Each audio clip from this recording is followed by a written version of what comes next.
Factors affecting choice of capital में the very first is cash flow. जो हम लोगों ने यहाँ ऊपर लिखा है that when a company is taking the debt, जो हमने ऊपर पढ़ा था, if it is taking this debt and it has to pay the interest, तो interest कैसे दिया जाएगा? Interest will be given by the from the cash in hand. So the very first thing we need to see is size of projected cash flow must be considered before borrowing. भाई आपका कितना raw material के लिए जाता है, आपके other expenses overhead expenses कितने हैं, क्या आपके पास इतना कैश एक्स्ट्रा होता है that you are able to pay the interest regularly. Cash flow must not only cover fixed cash payments obligations, but there must be sufficient buffer also. ये मैंने जो अभी वर्ड बोला ना, ये यही लिखा हुआ है। बफर मतलब कि आपका जरूरी नहीं है सिर्फ रॉ मटेरियल ओवरहेड प्लस आपके पास हमेशा एक एक्स्ट्रा कैश रखना होता है। द रीजन, किसी भी चीज के दाम बढ़ सकते हैं। There might be some uncertain expenses which we may not be expecting. It must be kept in mind that the company has cash payment obligation for normal business operations, for investment in fixed assets, for meeting debt service commitment. यानी कि ये सारी चीजें आपकी जो है we have to keep.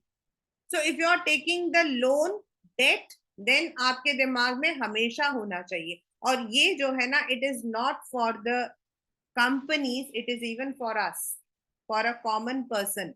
जब हम लोन लेते हैं ना from any, मतलब हम लोग लोन लेते हैं, we take the business loan, we take the vehicle loan, we take the, so we must always ensure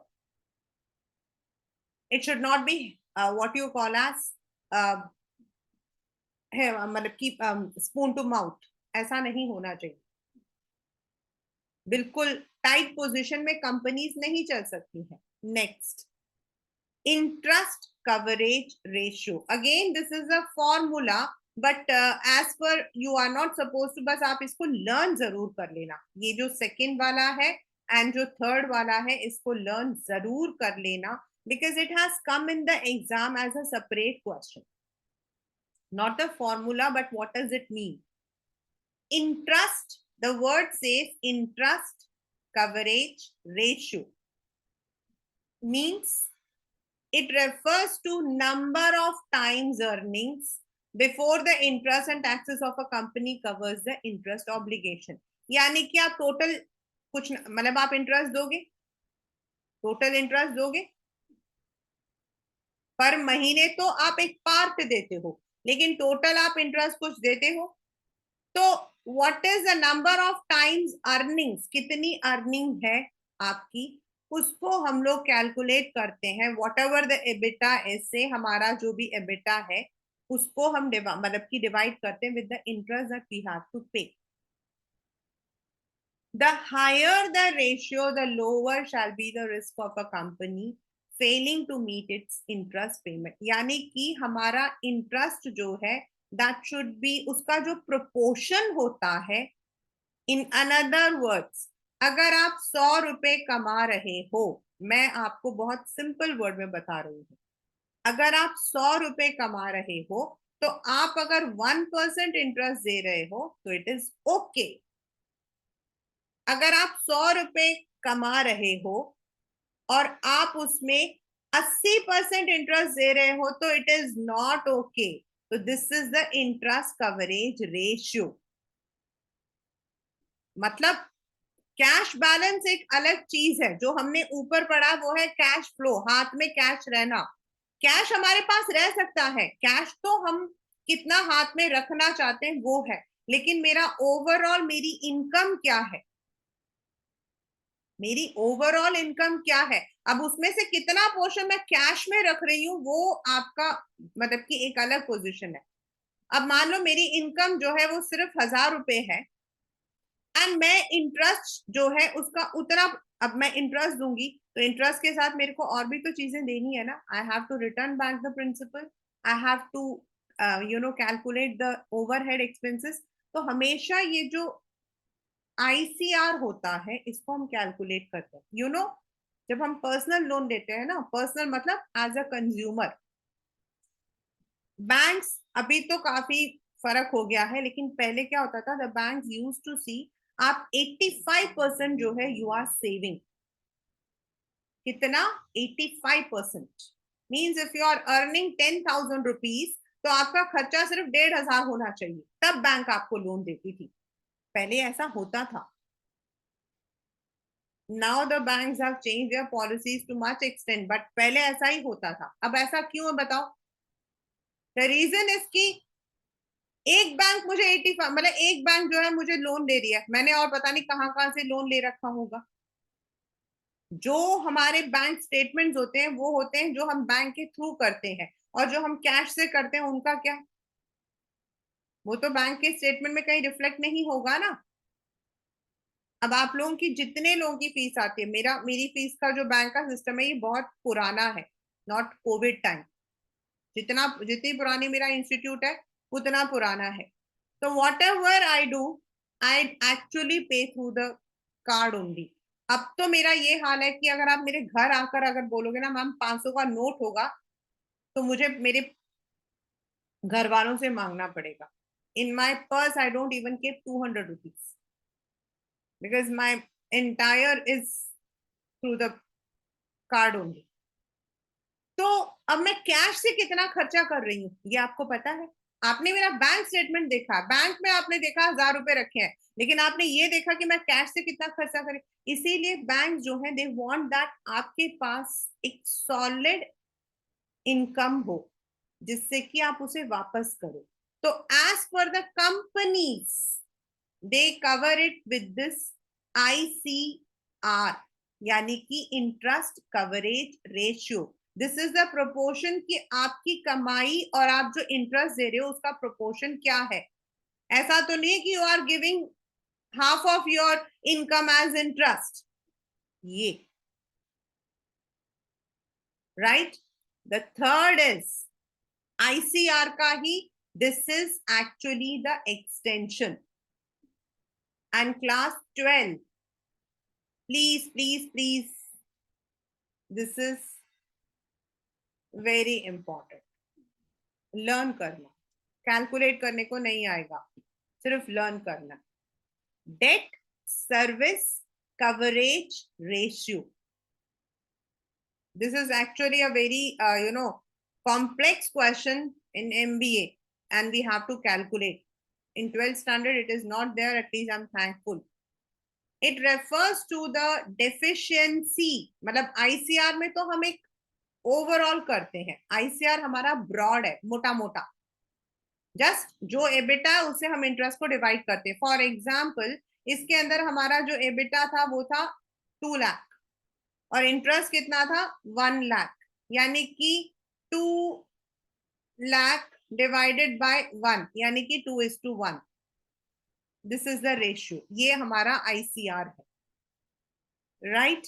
लेकिन जो आपका डेट सर्विस कवरेज रेशियो है, it goes with all these, वो ये पूरा फॉर्मूला लेकर चलता है। It goes with all this formula, that is profit after tax, यानी कि EAT, प्लस डेप्रिसिएशन जो आप लोग अपने अकाउंट्स में करते हो, interest, non cash expenses, then preference share को जो डिविडेंड दे रहे हैं वो, इंटरेस्ट, रीपेमेंट ऑब्लिगेशन, इससे हम डिवाइड करते हैं। यानी कि this is actually more complex and more in depth. ICR is only a broad, जैसे ऊपर हमने किया तो हमारे को लगा 2:1 हमारा है। 2 लाख हमारा एबिटा है, 1 लाख हम इंटरेस्ट दे रहे हैं, so it is not actually favourable. It is not actually favourable, क्योंकि हम हाफ ऑफ द मतलब वो जो है हम इंटरेस्ट में दे रहे हैं, इसीलिए। तो डेट सर्विस कवरेज जो है that would be taking up all these, the cash profits, then मतलब कि सारे के सारे सब, जो जितना हमें प्रेफरेंस शेयर पे डिविडेंड देना वो सारा, यानी कि all the obligations that the company has to give, depreciation, interest भी देना, नॉन कैश एक्सपेंसेस भी, प्रेफरेंस शेयर होल्डर के डिविडेंड, क्योंकि वो फिक्स्ड होता है। ये तो आप लोगों को पता होगा ना, प्रेफरेंस शेयर होल्डर्स के जो डिविडेंड होता है वो फिक्स्ड होता है, वेरएस जो हमारे इक्विटी शेयर होल्डर्स होते हैं उनके लिए डिविडेंड डिक्लेयर करो या ना करो, that depends on the policy. Interest and repayment obligation, these are all the expenses. A higher DSCR indicates better ability to meet cash commitments and consequently the company's potential to increase debt component in its, yani ki if it is higher then it is favorable, right? ICR में हमने सिर्फ we have taken only broadly. अगर हम 10,000 रुपए में से 5,000 अगर हम कर्जा मतलब कि हम इंटरेस्ट दे देते हैं तो वेदर इट इज मतलब, लेकिन सेकंड वाले में कौन कौन से कर्जे देने हैं उनको हम प्रॉपर कैलकुलेट करते हैं.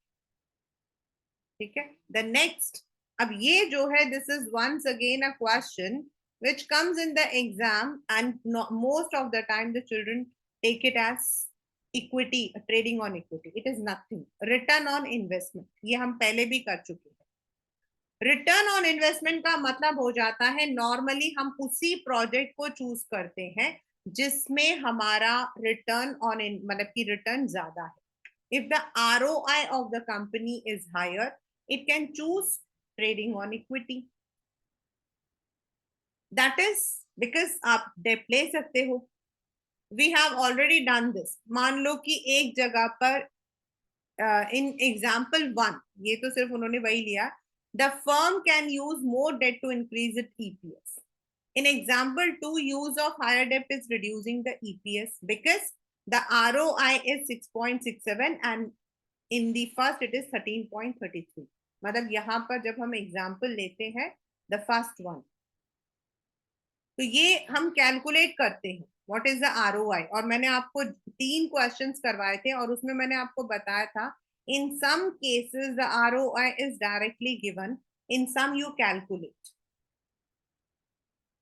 तो it is also very important, मतलब आपका ROI कितना है. Cost of debt, a firm's ability to borrow at a lower increases its capacity to employ higher debt. Like sometimes if the company is going through very thick severe crisis, उसको जो रास्ता मिलता वो लेता है, वो उनके लिए नेगेटिव होता है. whereas if the company is taking this debt deliberately, सोच समझ कर, तो it will be going with the lowest cost. यानी कि आपको कितना इंटरेस्ट देना है. अगर कंपनी को एक जगह 2% में मिल रहा है, दूसरी जगह 1.9 में मिल रहा है ना, the company will go for 1.9 not 2%, क्योंकि 1% से भी आपका 1 करोड़ पे बहुत फर्क पड़ जाता है. टैक्स रेट, टैक्स रेट इसीलिए अगर टैक्स ज्यादा है तो हम डेब्ट को ज्यादा रख लेते. Since interest is a deductible expense. Deductible का मतलब क्या होता है बच्चे? डिडक्टेबल का मतलब हो जाता अगर आप डेट ले रहे हो तो डेट वाले जो आप इंटरेस्ट दोगे उस पर आपको टैक्स नहीं देना पड़ता, बिकॉज दैट्स अ लायबिलिटी.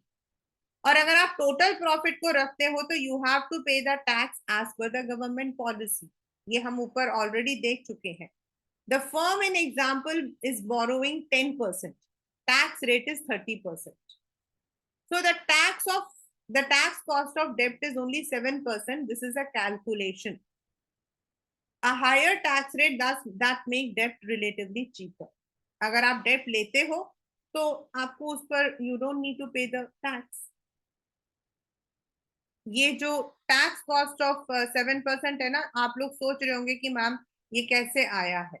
तो अगर हम लोग यहाँ पर देखते हैं, for example if we are taking this tax, यहाँ 60,000 टैक्स दे रहे, यहाँ 30,000 दे रहे. तो ये जो 30,000 दे रहे हैं ना, आप इसको कैलकुलेट करोगे 30,000 और 2 लाख रुपीस वो कितना पड़ता है.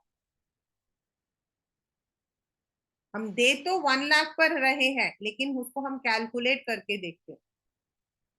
तो that is why it is coming to 7%. मतलब 10% तो हमारा इंटरेस्ट रेट था लेकिन हमारा 3% का हमें फायदा मिल गया बिकॉज हमने डेट लिया है. तो डेब्ट हमारे लिए चीप हो गया, सस्ता हो गया, because we have taken debt, तो हमें टैक्स कम देना पड़ रहा है. Next is cost of equity. Equity को रेज करने के लिए the company has to go through the flotation cost, और फ्लोटेशन कॉस्ट अपने आप में बहुत महंगा होता है. To raise a capital of 10 crore, a company has to spend at least 1 crore. तो इसीलिए the company has to even, अगर उसके पास 1 crore नहीं है, normally they go for the short term instruments जो हम नेक्स्ट चैप्टर में पढ़ेंगे. लेकिन अगर वो नहीं कर रहा है तो हो सकता है उसे डेब्ट पे जाना पड़े, मतलब इट इज मजबूरी हो. Stock owners expect rate of return from the equity which is commensurate with the risk they are assuming. When a company increases debt, the financial risk faced by equity holders also increases. Consequently, their desired rate of return may increase. It is for this reason the company cannot use debt beyond a point. And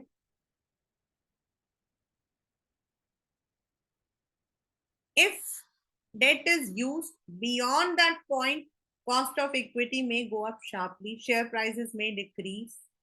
Consequently, the shareholders' wealth debt can be used only up to a level. When we are calculating, so we have to first of all find out, ये जो next है वो आपको जो मैं बताने वाली हूँ, flotation cost. A company has to go with two elements. एक है cost of equity, and cost of equity के अंदर ही एक है कि शेयर होल्डर का प्राइस बढ़ेगा या घटेगा. उसके लिए there are certain points. Points का मतलब है एक लिमिट होता है. अगर आप उस लिमिट से ज्यादा डेब्ट को यूज करते हो, the limit is set by the company, the limit is set by SEBI, and the limit is also derived by calculations. Over loan ले लिया, हो सकता है कि ओवर द पीरियड आपका जो कंपनी का जो ऑब्लिगेशन है वो बढ़ गया, इक्विटी शेयर होल्डर्स को बिना मतलब के नुकसान हो गया. इसीलिए the company has to think on that point कि भाई शुड वी, मतलब बाकी सारी चीजें ऊपर जितने भी दी है, रिटर्न ऑन इन्वेस्टमेंट भी हमारे फेवर में है, मतलब कि कॉस्ट ऑफ डेब्ट भी हमारे फेवर में, लेकिन हमने डेब्ट तो ले लिया, but over the period is it going to help us. और इसका ही पॉइंट है next, flotation. As I said, when you are floating the shares, floating the share मतलब जब आप मार्केट में शेयर्स को लेकर आते हो, तो you have to go for many procedures. You have to appoint underwriters, bankers, maybe you have to appoint placement agencies, और इसके लिए you have to undergo a good amount of expense. जैसे 10 crore के लिए 1 crore आपको spend करना पड़ता है. Maybe the company may not be in the position. तो ये दोनों चीजें जो है उसको देखना पड़ता है, because this is risky on equity. यानी कि जो शेयर होल्डर्स हैं उनके लिए it may be risky. Then risk considerations, other risk considerations, मतलब वो हम ऊपर ऑलरेडी पढ़ चुके हैं. That depends on fixed operating आपका कितना है, फ्लोटिंग ऑपरेटिंग कॉस्ट आपका कितना है, यानी कि आपके ओवरहेड expenses कितने हैं.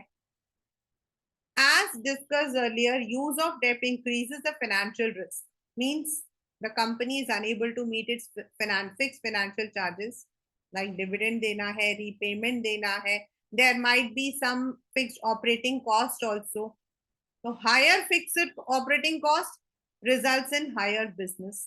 ये भी हमें देखना पड़ेगा हमारा ओवरहेड एक्सपेंसेस कितना है, उसमें फिक्स्ड कितना है, और फ्लोटिंग यानी कि वेरिएबल्स कितने हैं. फ्लेक्सिबिलिटी. फ्लेक्सिबिलिटी का मतलब होता है, एज आई सेड, अभी मैंने एक एग्जांपल बताया था कि पहले बैंक्स 100 में से अगर आपकी मतलब if you are earning 1000 rupees, तो it will be giving you loan for, मतलब कि 850 रुपीज आपको जो है बचाना चाहिए, then only it gives you the loan.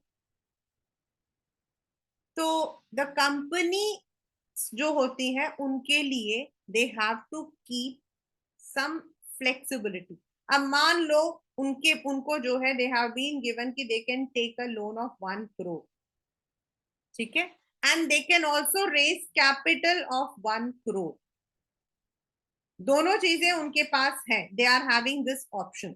Now they have to very wisely think कि भाई मुझे 1 करोड़, अगर मान लो उन्होंने पूरा 1 करोड़ डेप्ट ले लिया, उन्होंने पूरा 1 करोड़ डेप्ट ले लिया, ठीक है, ले लिया, उनको जो कंट्रोल मिला था।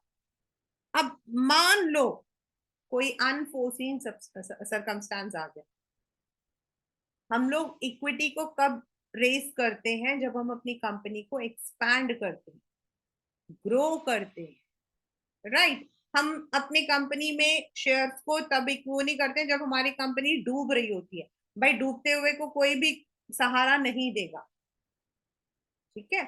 तो अगर उन्होंने पूरा, उनको जो है मतलब कि दे हैव 1 करोड़ उनको लिमिट दिया हुआ और उन्होंने पूरा 1 करोड़ ले लिया, देन अगर मान लो कंपनी में कोई अनफोर्सीन सर्कमस्टांस आ गया एंड दे नीडेड मनी, फिर वो कहाँ जाएंगे,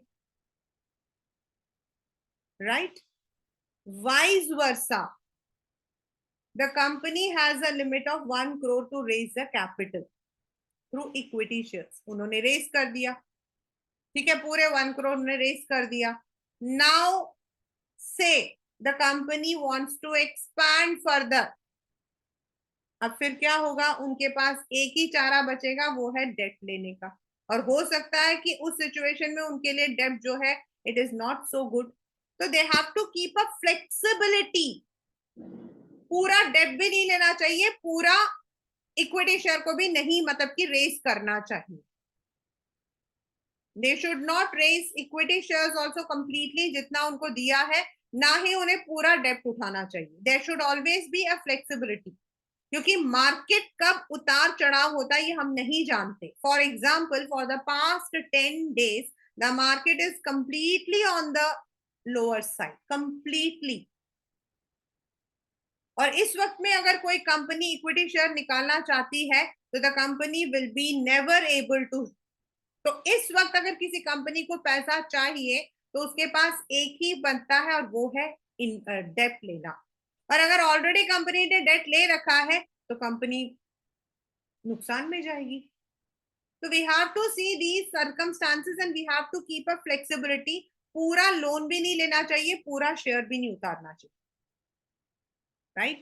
Next is control. Now, when it comes to debt, there is no dilution of control. क्योंकि आपने कर्जा लिया, आपने पैसा दे दिया। Whereas public issue of equity share का मतलब है it is means अगर 51% is with the company shareholder पास है and 49 उन्होंने जो है they have taken it from the loan, और उल्टा हो गया, मतलब अब हमारे पास 49 रह गया है और पब्लिक के पास 51 है, तो हो सकता है कि 4-5 कंपनीज मिलके हमें ओवरटेक कर ले। क्योंकि as per the company act जिसके पास 51% शेयर्स होते हैं वो कंपनी का मेजर शेयर होल्डर ओनर माना जाता है। तो we have to even think on this side also. Moreover, जितने शेयर होल्डर्स होंगे, आपको जो शेयर होल्ड मैनेजिंग डायरेक्टर, आपकी जो मतलब मैनेजिंग कमिटी है, उसमें आपको चेंजेस करने पड़ेंगे। नेक्स्ट इज रेगुलेटरी फ्रेमवर्क, यानी SEBI. As I have been telling you, I think अगर आपने ध्यान से सुना हो, सेबी शेयर्स इश्यू करने हो, डिबेंचर इश्यू करने हो, लोन करना हो, एवरीथिंग आपकी कंपनी को जो है कंप्लीटली टेक्स। फाइनेंशियल मार्केट में when you are having the functions of SEBI, उसमें आप पढ़ते हो दे हैव टू, मतलब कि सेबी से उनको लेना पड़ता है, they have to fulfil the norms, so the relative ease with each norms can be met or procedures completely may also have a bearing upon the choice of source of finance. Maybe SEBI is not allowing you, SEBI आपको नहीं allow, मैंने अभी आपको क्या बोला है, आपकी मर्जी से आप 1 करोड़ नहीं ले सकते हो। There are certain regulatory framework, may be आपके पीछे कंपनी के रेगुलेशंस में कुछ गड़बड़ हुई हो, the SEBI sorry SEBI does not allow you. एक कंपनी जब अलाउ करती है मतलब मार्केट में आती है ना, उसे कम से कम 2 साल लगते हैं मार्केट में आने के लिए। Life insurance corporation, 2 years we were waiting, 2 years. Similarly, Nykaa 6-7 months पहले ही आ गया था, शोर मच रहा था, अभी दे आर गोइंग टू। अभी recently I had gone to one shop Fab, वो गो कलर्स, गो कलर्स कह रहे थे दे आर गोइंग टू, मतलब दे आर गोइंग पब्लिक, लेकिन अभी तक पब्लिक इश्यूज नहीं आए। Zomato, so not all the companies can go public immediately, so they have to understand that. Stock market condition, ये मैं अभी अभी आपको मैंने समझाया है। अगर आप में से कोई स्टॉक में लगा रहा है या पेरेंट्स लगाते हैं तो पूछ सकते हैं, पिछले 10 दिन continuously the stock market was in the bearish period, and इस सिचुएशन में any company, if it is trying to raise the equity capital, then it may not be able to. हम दो टर्म्स यूज करते हैं, अगर आपने वो एक there was one very famous movie, now I am not able to remember, उसमें वो बुल नाम आता है जिसमें अभिषेक बच्चन है। बुल मतलब when the prices are up, stock market is in favor, and bear मतलब when the stock market is down, when it is unfavorable, ये भी हमें देखना पड़ता है। Then, last but not the least, the capital structure of other companies. मतलब आपको same industry में, if you are into electronics, आपको उनका भी देखना पड़ेगा। द रीजन इज कि you should not follow them blindly. For example, if the business risk of a firm is higher, it can afford the same financial risk. It should go in for low debt. Thus, management must know what are the industrial norms, whether they are following them or deviating from them. आपको वो भी देखना पड़ता है। So in when you are calculation में, आपके कई calculations आते हैं, at the same time you need to keep up that की these are also the consideration. इनमें से जो आपने ऊपर पढ़ा था डीएससीएस, ये वाला डीएससीआर, ये एंड आईसीआर को तो लर्न कर लेना, एंड लर्न एनी 6 फैक्टर्स, क्योंकि जो आपके मैक्सिमम होते हैं वो 6 मार्क्स पर क्वेश्चन होते हैं। So if even in the question if it comes, तो आपके क्वेश्चन यही आता है कि write any 6 factors. Even write the factors भी आएगा तो भी आपको 6 ही लिखने हैं। अगर आपको 10-12 याद है वो आपका है ना, आपकी श्रद्धा। 6 is enough. Next is how much we need to keep as fixed capital and working capital. यहाँ हमने ऊपर पढ़ा था this here, that we need money for our fixed capital, fixed assets, and we also need money for our working, यानी कि जो हमारा day to day function है, तो वो कितना होना चाहिए, what should be there. Fixed assets, ये आपका जो ये वाले 3 है ना, ये आपके सारे 1 मार्कर क्वेश्चन है, they are all 1 marker question, and it has come in the exam also.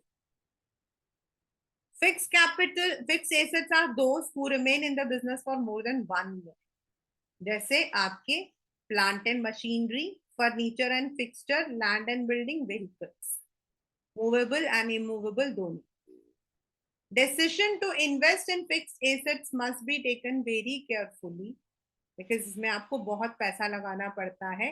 They are irrevocable, ये हम पहले भी पढ़ चुके हैं, क्योंकि एक बार आपने खरीद लिया, even after 10 days उसका depreciation हो जाता है.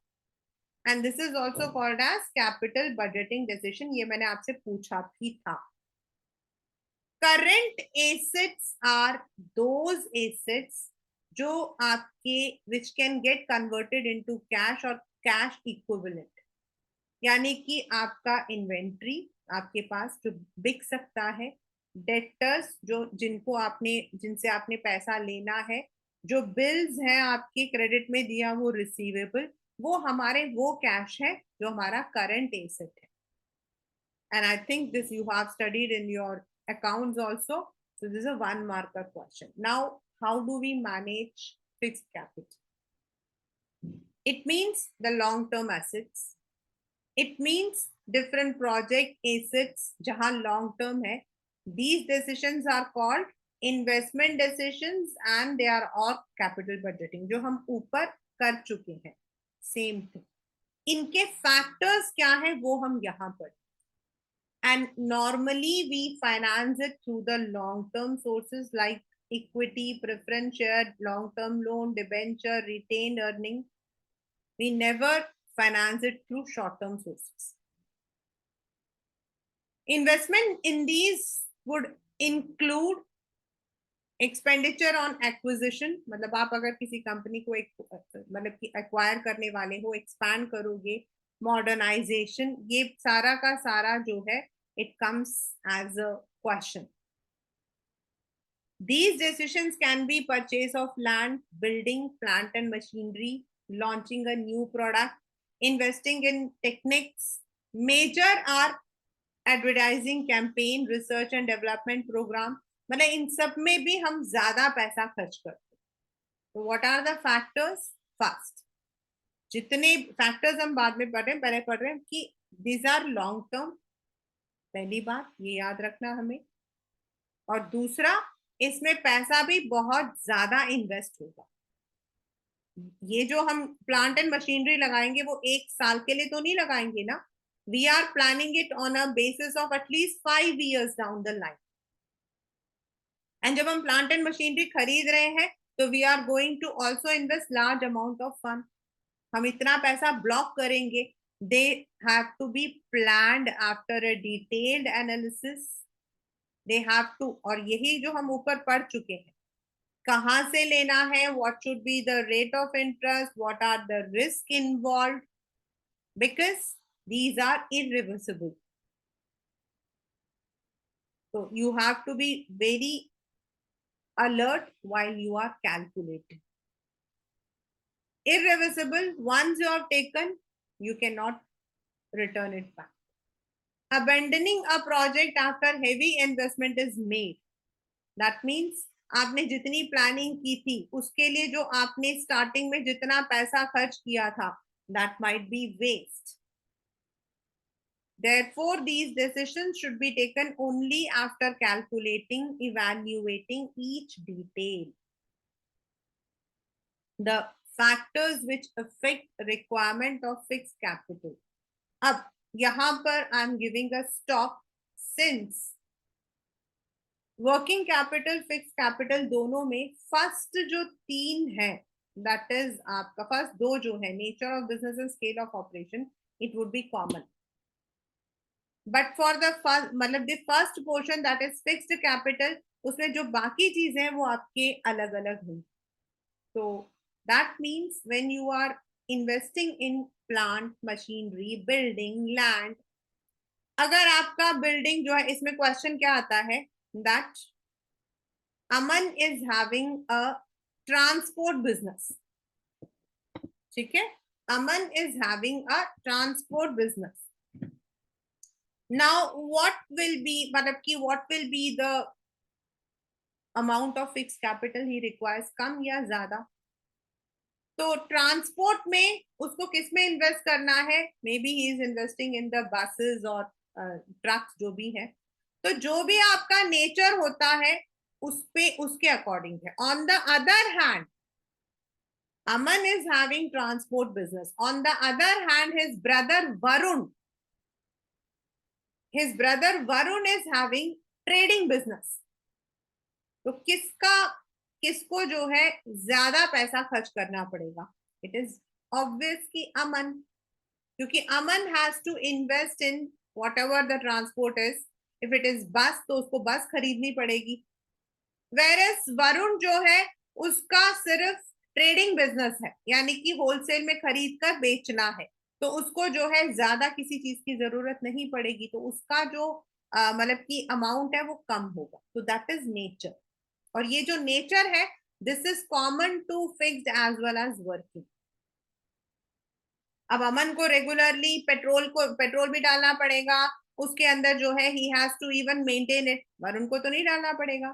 स्केल ऑफ ऑपरेशंस, अगर आप एक कमरे में अपना घर मतलब कि अपनी जो बिजनेस है उसको चला सकते हो तो आपका कम है, लेकिन if you require a large area तो नेचुरल है, क्योंकि अगर आप स्केल ऑफ ऑपरेशंस, अगर आपका मैन्युफैक्चरिंग ज्यादा है, आप पर डे ज्यादा मैन्युफैक्चर कर रहे हो तो आपको ज्यादा करना पड़ेगा। तो these two are common, but in when it comes to fix capital, choice of technique, choice of technique का मतलब होता है जो काम हम लेबर से करवाते हैं वो हमेशा कम होता है। इंडिया के अंदर जो लेबर है वो हमें मतलब कि जो लेबर रेट है वो कम है comparatively to other countries. And if it is technical, यानी कि यू आर इन्वेस्टिंग इन मतलब कि कंप्यूटर्स, डिजिटलाइज्ड या फिर मॉडर्न टेक्नोलॉजी, तो नेचुरल है कि आपका कॉस्ट भी ज्यादा होगा। then what kind of technology you are using, that is also technology. वो भी है, एक बार मशीन लेके डाल दिया 5 साल तक चलता रहा, लेकिन अगर आपका कंप्यूटर है जिसको हर दूसरे दिन मतलब कि अपग्रेडेशन की जरूरत पड़ती है, जैसे हमारे मोबाइल्स होते हैं उनमें सॉफ्टवेयर अपग्रेड होते ही चलते चलते हैं, तो अगर ऐसा कुछ है तो यू विल रिक्वायर मोर। तो first two will be common, ये याद रखना। मैं ये बार बार इसलिए बोल रही हूँ क्योंकि वर्किंग कैपिटल वाला कई बार पेपर में आता है। And again the same thing, 6 याद रखना from this chapter class 12 on a very मतलब कि वो फैक्टर्स याद करने हैं आपको। Factors of fix capital, factors of working capital, capital structure, ये 3 तो अच्छे से कर लेना।